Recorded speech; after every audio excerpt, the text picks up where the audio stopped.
dado no meu coração toda semana. Eu gostaria que a gente prestasse bem atenção nos próximos 30 minutos.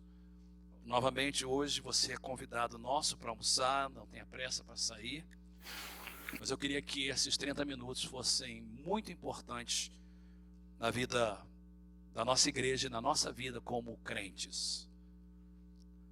Eu preparo mensagem já por muitos anos. Eu comecei a pregar quando eu tinha 17 anos de idade. E essa mensagem, ela foi difícil preparar, muito difícil. Eu consegui só terminar ela ontem à noite. É a quarta mensagem na série de Salmos, e eu só queria lembrar para você o que a gente já cobriu no livro de Salmos. Na primeira mensagem, há 4 semanas atrás, nós falamos de 2 caminhos. E eu fiz a pergunta, qual que você quer tomar? Baseada no capítulo 1 de Salmos, onde apresenta o caminho dos justos, o caminho dos ímpios, e Deus pergunta, qual caminho você quer tomar? Na segunda mensagem do livro de Salmos, nós falamos sobre a pergunta, como nós podemos conhecer a Deus?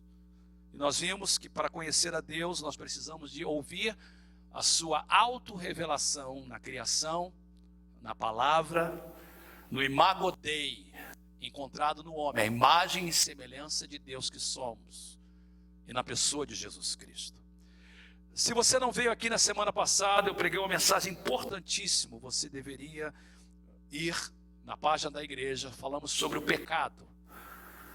O problema do pecado, como lidar com o pecado, como entender o que o pecado é e as suas consequências, e por último, como a gente pode dominar o pecado. Deus diz que a gente pode dominar. E hoje eu vou falar sobre salvação no livro de Salmos, como nosso tema, e eu estou usando o versículo 12 do capítulo 2, nós vamos ler o capítulo 2, o Salmo de número 2, beijai o filho. Eu gosto muito do inglês, é uma língua que é exata. Kiss the son, kiss the son, beijai o filho. Salmo de número 2, se você tem sua Bíblia aberta, eu leio na NVI. Porque se amotinam as nações e os povos tramam em vão. Os reis da terra tomam posição e os governantes conspiram unidos contra o Senhor e contra o seu ungido e dizem: façamos em pedaços as suas correntes, lancemos de nós as suas algemas. Verso 4, do seu trono, dos céus, o Senhor põe-se a rir e caçoa deles. Em sua ira, os repreende, em seu furor, os aterroriza, dizendo, verso 6, eu mesmo estabeleci o meu rei em Sião, no meu santo monte. Proclamarei o decreto do Senhor, ele me disse, tu és meu filho, eu hoje te gerei. Pede-me, e te darei as nações como herança, e os confins da terra como a tua propriedade. Tu as quebrarás com vara de ferro, e as despedaçarás como um vaso de barro. Por isso, ó reis, sejam prudentes, aceitem a advertência, autoridades da terra, adorem o Senhor com temor e exultem com tremor. E o verso 12, de onde eu tirei o tema, beijai ou beijem o filho, para que ele não se ire e vocês não sejam destruídos de repente, pois num instante acende-se a sua ira. Como são felizes todos os que neles se refugiem. Amém. Quem compilou o Salmo, compilou com um propósito. Eu disse para vocês que o livro de Salmos é diferente de outros livros da Bíblia, no tocante que todos os outros livros da Bíblia são palavras de Deus para os homens. O livro de Salmos são palavras do homem para Deus. É um livro de oração, é um livro de música, e esse livro é dividido em 5 partes para retratar as 5 divisões da Torá, da lei. O Salmo número 1 foi colocado como o primeiro, não foi por acaso. Ele é introdutório de todo o livro. E o Salmo número 1, como nós já vimos, ele fala dos 12 caminhos. E o Salmo número 2 não está ali por acaso. Não foi assim, coloca esse aí. Não, tem uma razão por isso. O Salmo número 2, logo após o Salmo número 1, está tentando levar as pessoas a entenderem a respeito de algo muito importante. E por isso que ele é o segundo Salmo. Esse Salmo, ele era usado na época em que um novo rei era coroado em Israel, principalmente em Judá. Talvez a primeira vez que ele foi composto e preparado para ser lido e cantado foi quando Davi foi ungido rei sobre Judá. E depois todos os reis após Davi tinham na sua inauguração como rei a leitura e o cântico do Salmo número 2. Contudo, este salmo é messiânico. Domingo que vem, continuando a série, eu vou falar como nós podemos ver Jesus nos salmos. Importante mensagem, porque Jesus disse aos discípulos de Emaús: veja o que os salmos falam de mim. E nós vamos ver o que os salmos falam de Jesus. Mas aqui, esse primeiro salmo, sem dúvida, é um salmo messiânico. Ou seja, fala do Messias, fala de Jesus. Pastor Fernando, como é que o senhor sabe disso? Porque 7 vezes este salmo é citado no Novo Testamento. E todas as vezes fala a respeito de Jesus. Nós vamos ver 2 vezes hoje. E o salmo pode ser, eu gosto muito de ensinar. Vocês sabem que essa é a característica nossa, principalmente não só minha, mas dos outros pastores da igreja também. Nossa igreja é muito forte no ensino. E por falar nisso, tem sido maravilhoso as aulas do seminário. Parabéns aos alunos que estão conosco. E eu gosto que sempre você vá para casa lembrando da mensagem. Eu não gosto que você esqueça do que você ouviu. Então, por isso eu tento fazer a parte didática. Eu gasto horas preparando, colocando a foto, colocando alguma coisa e dividindo a mensagem de forma que você possa guardar melhor. Então, o que eu quero fazer, eu quero dividir este salmo em 3 partes, para ficar bem fácil.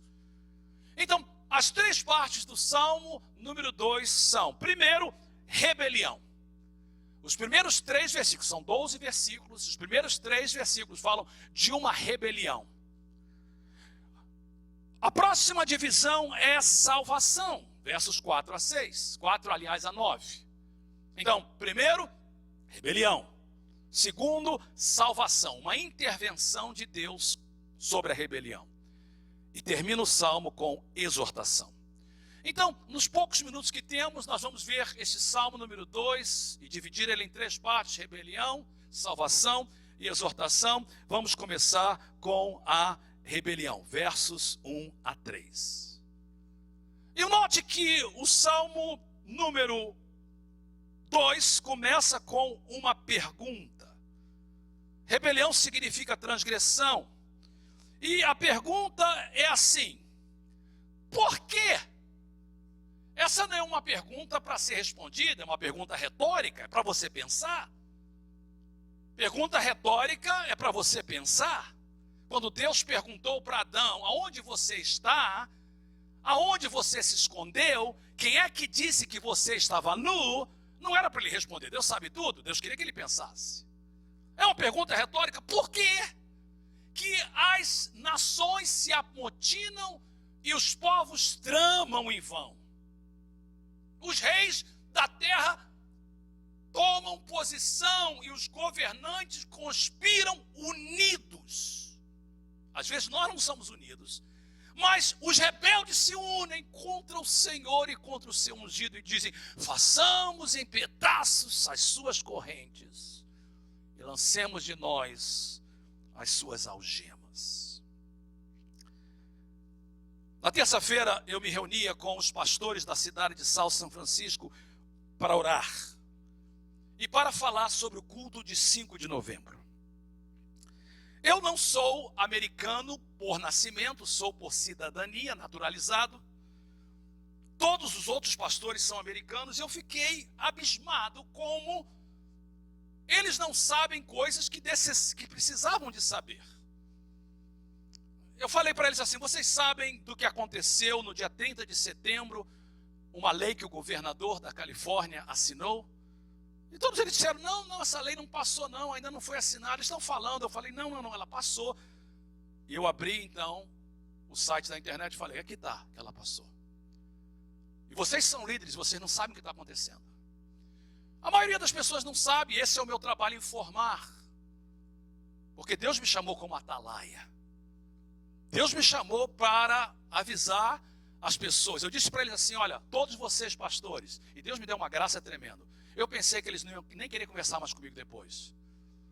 Eu disse para eles assim, olha, todos nós pastores, Deus nos colocou como líderes. Se a gente não lidera, nós não podemos ser pastores. E nós somos atalaias. Deus nos colocou como Jeremias e Ezequiel para estar em cima do muro e dizer que o perigo está vindo.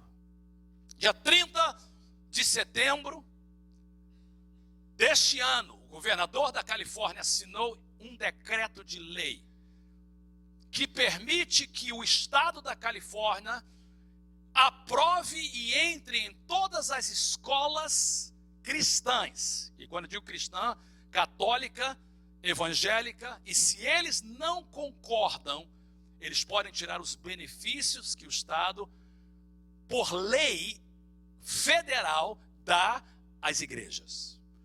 A nossa igreja, por agora, não é afetada, porque nós não temos uma escola, mas aqui na frente tem uma escola católica.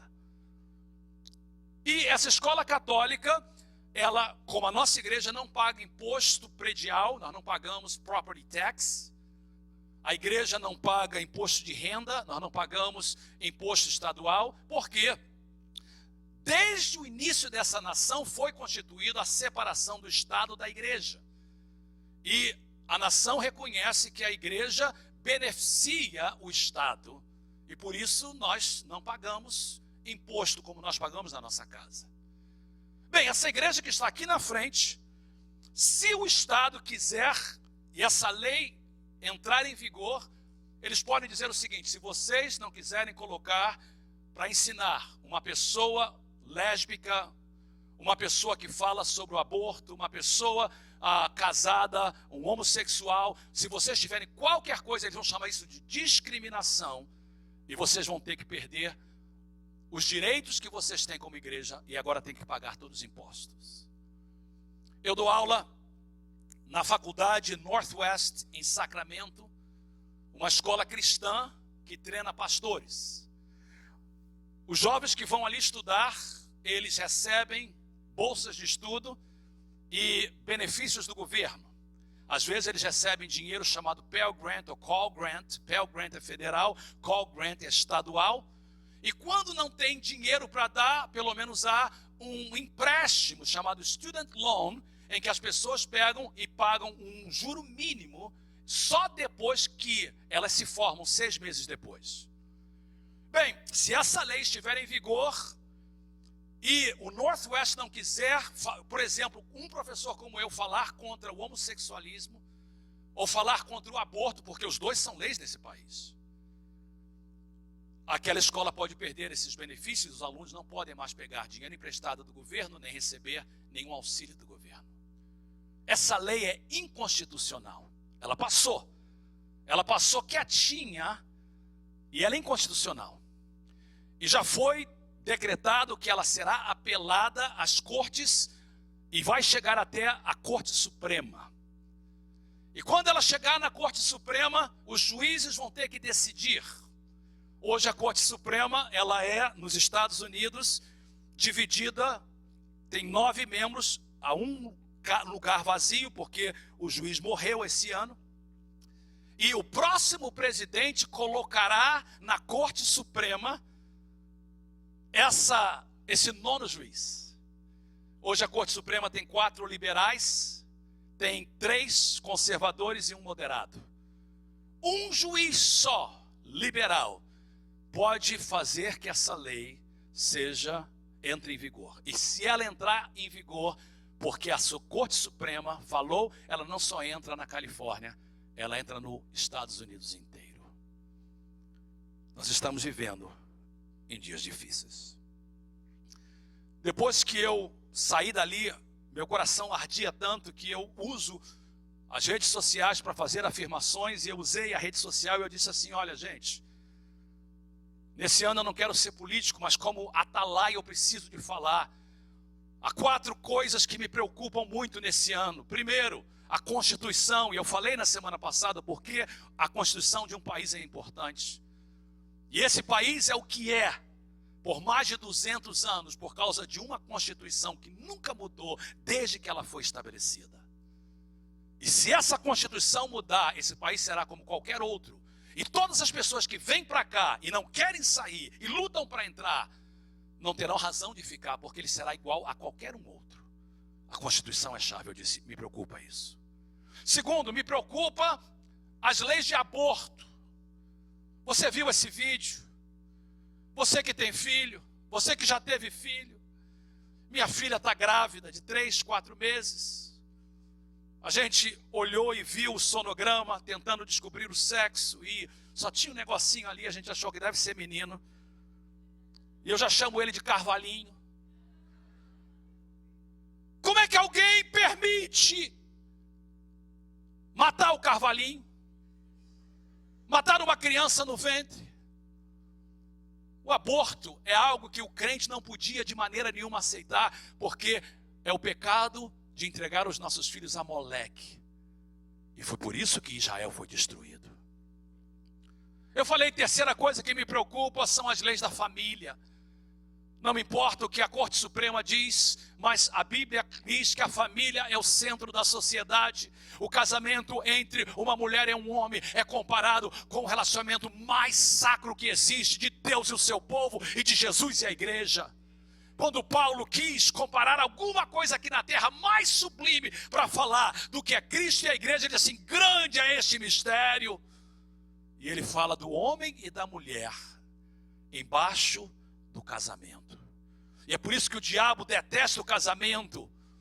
E enquanto, mesmo que eu tiver que ir para a prisão, eu vou decretar que o casamento é somente entre um homem e uma mulher. 2 homens não podem se casar, 2 mulheres não podem se casar, elas não podem se procriar.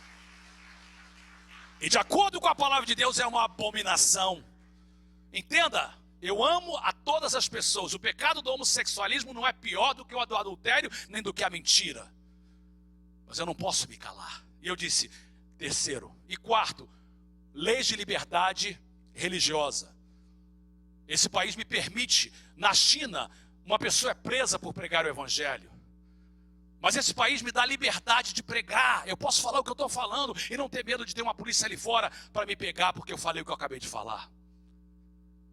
Mas se as leis de liberdade religiosa forem mudadas, eu creio, hoje, nas leis dos Estados Unidos, muita gente não entende isso. Não existe nos Estados Unidos casamento civil e casamento religioso, existe só um casamento. E o casamento civil, ele é dado uma licença, quando alguém quer casar, a licença é dada pelo condado onde você vive, no nosso caso, o condado de São Mateus. E aquela licença é trazida para o juiz, o padre, o pastor, o capitão do navio ou o piloto de avião. Não sei porquê, está todo mundo na mesma coisa. E o pastor então assina, e antigamente a gente falava assim quando casava, pela autoridade dada por mim pelo estado da Califórnia e, de acordo com as leis de Deus, eu te caso marido e mulher. Escreva o que eu estou falando. Muito em breve, nós pastores não poderemos mais assinar, porque quem nos dá autoridade é o condado. E o condado vai dizer, se você assina para um, tem que assinar para todos. E se um casal de homossexual quer casar e você não assina, você vai ser preso. Eu, para dizer a verdade, eu estou disposto a sofrer por Jesus, mas não quero ser preso à toa. Então eu não vou mais assinar nada. Eu vou falar, quem casar, vai lá, assina lá e vem aqui deixa eu orar por você. Mas só oro também depois que você acertar a parte legal. Queridos, eu me preocupo com essas 4 coisas. Isso foi terça-feira. Quarta-feira, houve um debate nacional dos 2 candidatos à presidência. Eu sei que quando a gente fala de política, as pessoas ficam nervosas. E eu sei que tem pessoas que detestam Hillary e tem pessoas que detestam Trump. raiva que as pessoas têm de um ou outro é igual a raiva que muitos brasileiros tiveram de Dilma. É a mesma coisa. E da mesma forma que tem um grupo que defende a Dilma, tem um grupo que defende os dois. Então, eu não quero falar eu quero falar do que aconteceu na quarta-feira, porque isso afeta os seus filhos e afeta o país em que você vive. E que não é muito diferente do Brasil. Quarta-feira, primeira pergunta do debate sobre a Corte Suprema. E eu fiquei abismado, eu estava na minha sala esperando, porque nós tínhamos um culto, eu fiquei abismado que na primeira pergunta, os 4 assuntos que eu tinha postado na terça, vai lá que você vai ver, foram os 4 assuntos falados.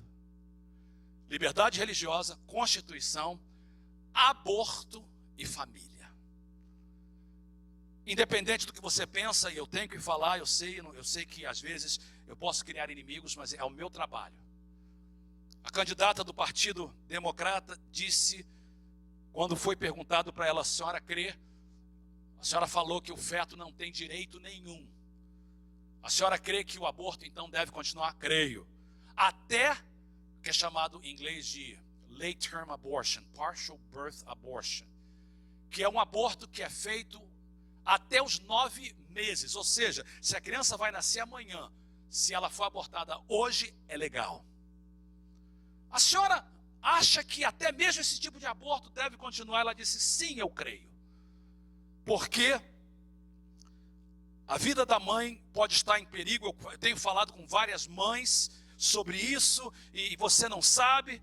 E eu perguntava assim, e quem vai falar pelas crianças que foram abortadas? Desde 1973, nos Estados Unidos, você sabe quantas crianças são abortadas diariamente?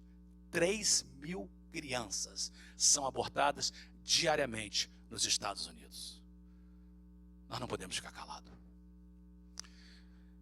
Eu sei, queridos, que existem outras coisas importantes. Por exemplo, imigração. Eu sou imigrante. Eu não nasci aqui. Eu vim para cá como vocês vieram. Eu luto pela legalização. E eu oro, principalmente porque eu conheço a história de muitos que até estão presentes aqui. É claro que a gente vai apoiar uma reforma imigratória. Eu creio no meio ambiente, eu tenho que proteger esse meio ambiente, porque é a terra que a gente vive. Eu creio em segurança, a gente tem que acabar com esse negócio de terrorismo, isso tudo é importante. Mas existem coisas que são básicas. A vida e a família são básicos. Nós estamos vivendo numa época em que o Congresso dos Estados Unidos começa toda a sessão com oração, mas proíbe oração nas escolas. O presidente é colocado como presidente jurando a mão sobre a Bíblia, mas proíbe a Bíblia de ser lida em lugares públicos. No dinheiro está escrito, em Deus confiamos, mas vive como se Deus não existisse. Todo programa de televisão hoje, em qualquer momento, saiu um filme tempo atrás que eu e Teresa gostamos, muito engraçado, era chamado, eu não sei como é que é em inglês, mas é My Fat Greek Wedding, uma coisa assim. Não sei como é que é em português. Aí saiu o segundo, vamos ver o segundo. Não é que eles colocaram 2 homossexuais no meio do filme? Não tinha nada a ver. Tudo tem alguma coisa contra a Bíblia. A presidente do Partido Democrata, nesta semana, quando em entrevista após o debate, ela falou algo que eu fiquei pensando, olha o que ela está falando. A pergunta foi para ela a respeito de uns e-mails que estão sendo trazidos em que alguns candidatos falaram contra a Igreja Católica, chamando ele de hipócritas e os evangélicos de fracos. E aí, quando apertaram ela disse assim, ela é uma senhora escura, ela disse assim, eu como cristã estou acostumada a ser perseguida. Ela disse, ela está admitindo que os cristãos hoje estão sendo perseguidos. O mundo hoje se rebela contra Deus. No Brasil não está muito diferente, não. Se você é do Rio de Janeiro, acompanha as eleições no Rio de Janeiro, é uma pouca vergonha. O que está acontecendo no Brasil, desde o impeachment da Dilma, não é muito melhor do que está acontecendo aqui. E o que a gente vê é que as palavras do Salmo continuam. Por quê? se amotinam as pessoas, elas estão se rebelando. Nós vivemos num mundo hoje que escolheu se rebelar contra Deus. A nação que nós vivemos, o país da onde somos, são nações que resolveram se rebelar contra Deus. Eu não sei como é que você consegue, me perdoe por favor, eu estou indo um pouquinho além. Como é que você consegue colocar o lixo da Globo na sua casa? Tudo que eles falam é contra crente, é contra Deus, é contra os princípios da família. Toda novela é podre e suja. Os filmes de Hollywood não são bem melhores. E nós estamos vendo então que a rebelião continua. As palavras desse salmo é atual. E Deus diz assim, mas por que eles estão fazendo isso? Você não vê que quanto mais você faz isso, mais vocês vão sofrer?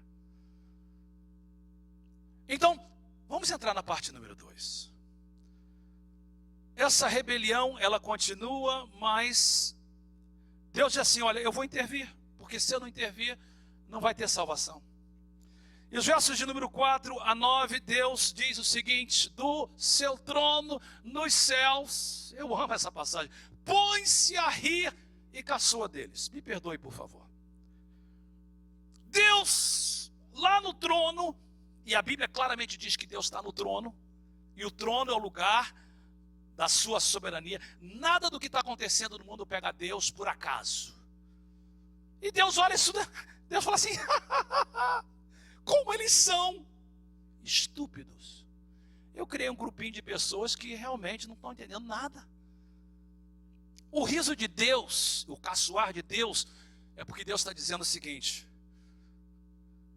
eles não conseguem ver o que está na frente dos olhos dele.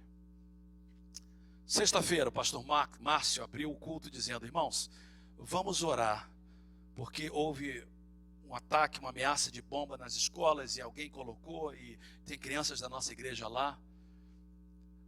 E eu estava vendo os irmãos orarem e pedindo, Senhor, tem misericórdia, eu orei com vocês. Mas eu pensei, será que as escolhas que nós estamos fazendo não estão nos colocando nessa situação? Deus está dizendo o seguinte, vocês escolhem se rebelar, mas quando vem o problema, vocês clamam para mim e correm para mim. Eu não estou dizendo que essas mães se rebelaram, eu estou dizendo que o país está na situação que está. Eu moro na América desde 1979. Hoje, graças a Deus, eu me preocupo com as minhas netas. Eu não teria coragem de colocar o meu filho numa escola pública. Eu sei que é muito caro. Eu prefiro, eu preferia não ter carro, andar de bicicleta. Mas eu não colocaria o meu filho numa escola pública. Conversava com o pastor Max, a sua filha tem 8 anos. Ela veio para casa fazer perguntas para ele, totalmente indoctrinada pela professora dela. Coisas que ele não crê, coisas que eles não ensinam em casa, mas que a professora coloca na cabecinha deles. E Deus olha e diz assim, eu vou rir de vocês, porque vocês escolhem, mas depois vocês vão pagar por isso. Deus diz assim, do seu trono ele caçoa deles, em sua ira os repreende, em seu furor os aterroriza, dizendo, eu mesmo estabeleci o meu trono no monte Sião, o meu rei em Sião, no meu santo monte. Ou seja, quando eu li essa parte no Salmo essa semana, eu fiquei admirado. Porque Deus está dizendo que do seu trono ele estabeleceu para nós o seu rei. E eu comecei a ver o seguinte, olha, independente, foi Deus me preparando, eu não sei o que vai acontecer nessa eleição, como eu não sei o que vai acontecer na eleição para prefeito no Rio de Janeiro, se esse candidato entrar da esquerda, será uma miséria no Rio de Janeiro, que já está ruim, vai ser pior. Não que o outro candidato é melhor, mas eu ouvi um pastor falar uma coisa muito interessante semana passada, diz assim, olha, o problema de política é que eles apontam o passado dos candidatos. E ele diz assim, eu não estou interessado no passado deles, eu quero saber o futuro da nação. Que tipo de nação que nós teremos para os nossos filhos e nossos netos? E eu quando li essa passagem, Deus diz assim, olha, independente da rebeldia deles, independente do que eles estão falando, eu estabeleci o meu rei, e o meu rei vai reinar. Está falando de Jesus. Está falando que no final, não se preocupe, Deus está em controle. Nessa eleição, seja quem ganhar, e não é somente para senador, presidente, são senadores, são líderes do Congresso. Você sabe que na Califórnia, você que vai votar, quem é que vai votar esse ano? Levanta a mão, só para me saber. Ok, tem um grupo. Você sabe que aqui na Califórnia, nós estaremos votando em propostas, uma delas que legaliza a maconha, que legaliza algumas coisas de pornografia, ou nos cinemas pornográficos, aumento de impostos. É tão grave que eu resolvi que na sexta-feira, depois do culto, na hora da comunhão, eu vou instruir, eu não vou dizer o que você vai votar, mas vou falar, traga aqui, por favor, deixa eu mostrar para vocês o que você tem que votar, porque nós temos que fazer alguma coisa. Mas eu não sei o que vai acontecer. Possivelmente, a maconha será legalizada na Califórnia. Possivelmente haverá mais pornografia na Califórnia. Possivelmente a emenda número 2 da Constituição será alterada na Califórnia. E se Deus quiser julgar a nação, nós teremos uma Corte Suprema liberal. Eu oro que Deus tenha misericórdia, que haja uma volta. Milhares de crentes estão orando, é por isso que dia 5 de novembro a gente vai estar orando. A gente está dizendo, Senhor, salva a nossa nação, tem misericórdia. Se for quem tu quiser, olha, sinceramente, se Deus quiser tirar a vida de alguém para estabelecer o seu propósito, ele disse, se eu quiser botar um rei, eu ponho, porque eu sou Deus. E se Deus quiser intervir, ele vai intervir. Eu coloquei no meu Facebook uma coisa interessante. Eu disse assim, eu estava apreensivo e preocupado com as eleições deste ano. Isso eu coloquei ontem. Até que eu comecei a meditar no Salmo 2, em preparação para a mensagem que prego neste domingo. Seja qual for o resultado, Deus está totalmente em controle. Aí alguém comentou, disse assim, toda autoridade vem de Deus. Eu sei que essa pessoa quis dizer, ele está citando Romanos 13, que diz que Deus estabeleceu todas as autoridades que existem. Mas se você simplesmente falar isso, não, pastor, seja quem for, se for Hillary, ela vem de Deus. Se for Trump, ele vem de Deus. Então, Hitler vem de Deus, Dilma vem de Deus. Eu vi um pastor que falou assim, esse versículo só serve quando a pessoa que está no poder é que você quer. Por que ninguém falou que Dilma veio de Deus? Porque esse versículo não está dizendo isso. Esse versículo está dizendo o seguinte, que Deus deu-nos o direito de escolha. E que esse direito de escolha vem com consequências. E que as consequências da nossa escolha são consequências permitidas por Deus. E como Ele é Deus, Ele é capaz de mudar as situações para cumprir o seu propósito. É isso que essa passagem está dizendo. Uma coisa eu sei, olha o que diz a palavra de Deus, não se deixem enganar, de Deus não se zomba. Pois o que o homem semear, isso também ceifará. Zomba de Deus, brinca com Deus. Vai passar o tempo, mas Deus vai trazer consequências. E às vezes essas consequências são consequências tristes que vão fazer a gente chorar. Porque a gente vive num mundo em que a chuva cai sobre os justos e os ímpios. Então quando a chuva cai, ela cai sobre todo mundo. Mas quando vem o tsunami, também vem sobre todo mundo.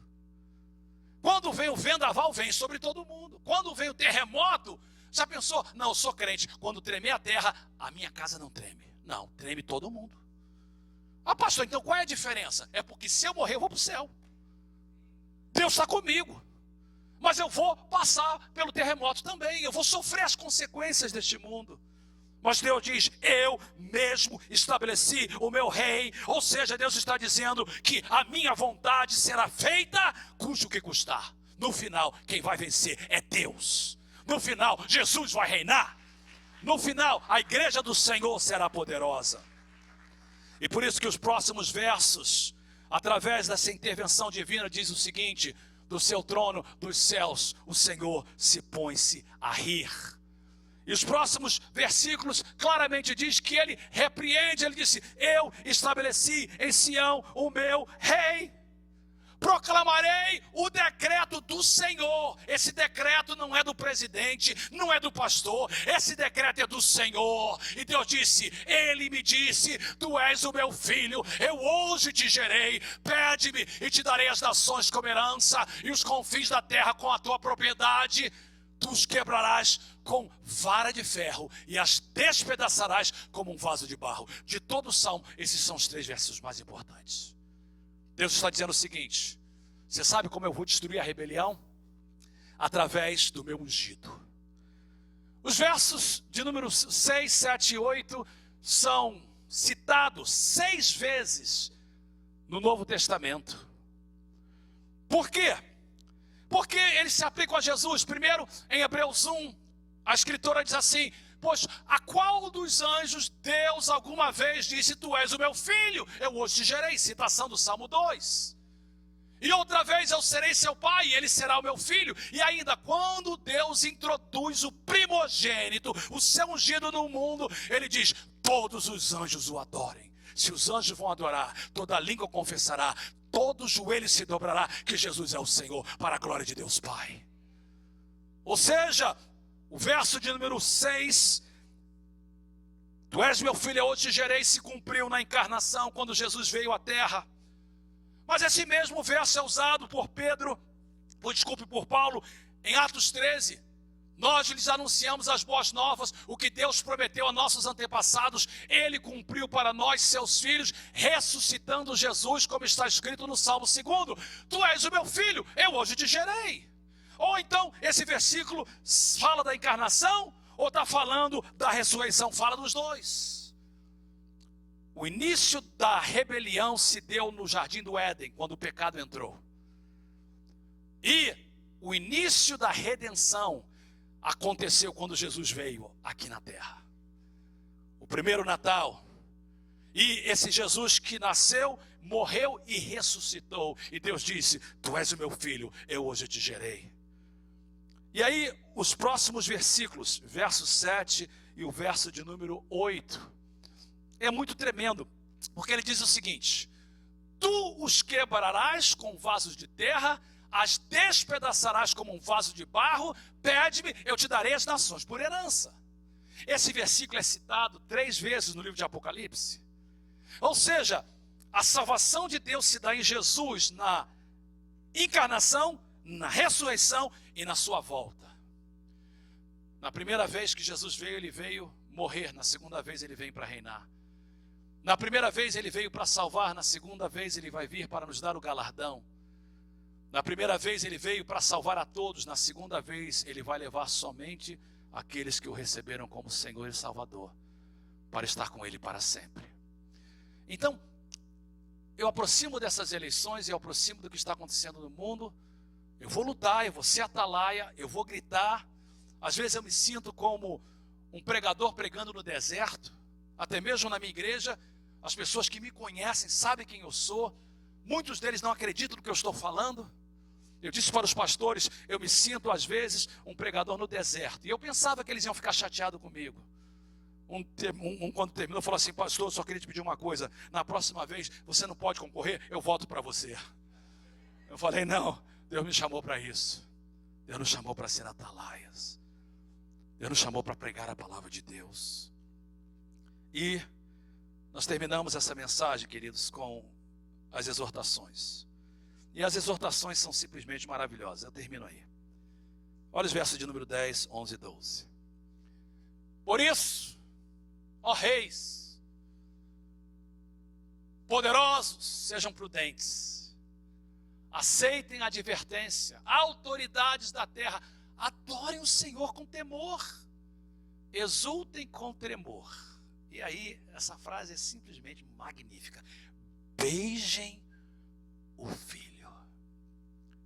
Para que ele aí não é Jesus, o Filho, o Pai, Beijem o filho para que o pai não se ire e vocês não sejam destruídos de repente, pois num instante acende-se a sua ira.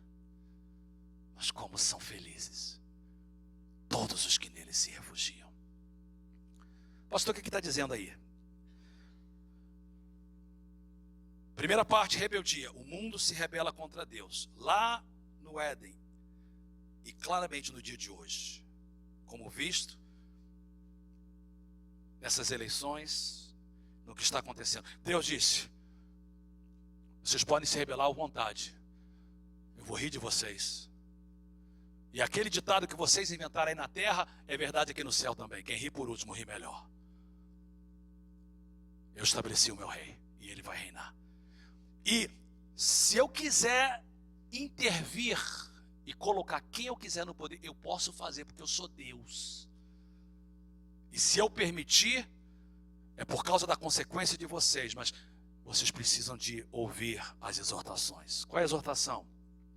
Primeiro, sirvam o Senhor com tremor. Existe um momento em que a gente serve a Deus por amor, mas existe um momento que a gente serve ao Senhor por reverência e temor. Eu não sei se o seu caso foi igual, mas meu pai, quando era criança, meu pai tinha uma forma muito linda de controlar os seus filhos. Ele tinha um cinto bem fininho. E ele não usava na calça, ficava sempre pendurado. E papai era sempre a mesma coisa. Mamãe era diferente. Quando mamãe batia, ela batia em qualquer parte com a mão. E a mão dela machucava. Papai não. A gente fazia alguma coisa errada, ele pegava o seu cinto e dava 2 lambadas na perna. Minha irmã sempre ria e levava 2 na outra. Mas a gente temia papai. Amava. Meu pai sempre foi muito amoroso, até hoje. Nunca duvidei do amor do meu pai. Perfeito não, mas nunca duvidei. Papai era aquele que acordava no meio da noite para cobrir a gente. Se tivesse comida, sempre os seus filhos primeiro. E a gente sabia que ele amava a gente, mas a gente sabia que ele também era nosso pai. E o Salmo número 2 não é um salmo de vem por amor, não. Se não quer vir pelo amor, pelo menos me tema, porque eu sou Deus. Sirva o Senhor com temor. Celebre a Ele com tremor. E número 3, beijem o filho. O que é beijar? Beijar significa 2 coisas. Primeiro, submissão.